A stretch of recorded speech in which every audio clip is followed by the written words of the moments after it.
Welcome back to the Michigan Business Beat, brought to you on the Michigan Business Network. Chris Holman here.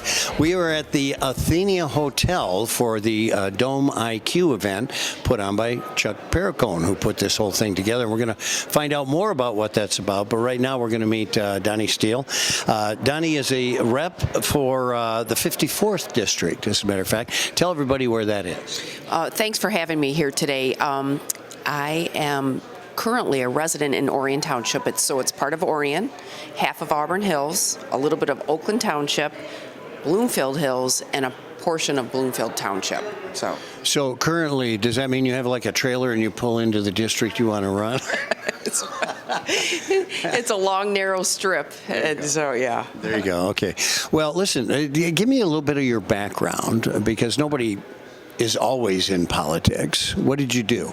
So I used to be a realtor and a broker and a small business owner. And during the recession, I stayed home to be with my kids. And I quickly was bored and was looking for a community philanthropy in which I could offer my background and my experiences to. And I thought, well, I could get involved in local government, because I wanted a safety path from where I lived to where my kids went to school and they could ride their bike and it wasn't safe. So I got on the Safety Path Committee, and before you know it, I was a trustee, and then I ran for treasurer, and then I ran for state rep, because there's always more to do, and there's resources available that are not getting put in the right places in which I think should be. Well, and the higher up you go, the more in touch with those resources you are, right? Absolutely, yeah. And there's more of them. All right, so listen, so that is also an area of the state which is high per capita income, at one time one of the top 3 in the United States. What are their issues over there? You know what? Surprisingly, it's the leaving my driveway to get to work. And it's not the road trunks, it's really the subdivision roads was a big issue. And people have to now pay to get their own subdivision roads fixed because they're older. So that was one of the issues that I heard a lot. Another one was the schools.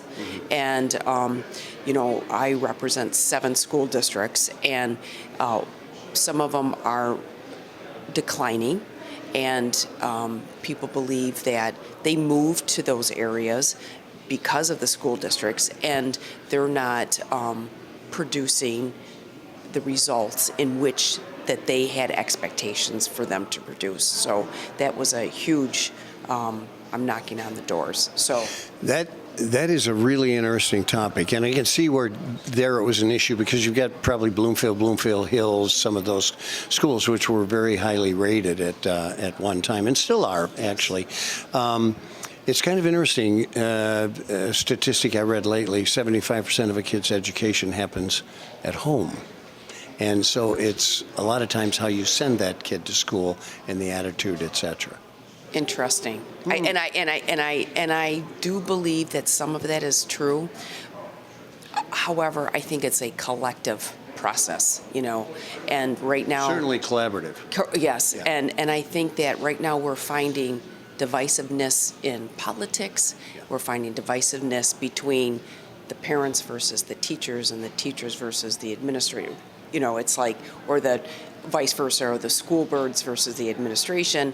And so, again, we're seeing that within our school districts, and it's certainly not helping our children. And we all have a responsibility, not just for our own kids, but for the kids within the communities that we serve, where we live.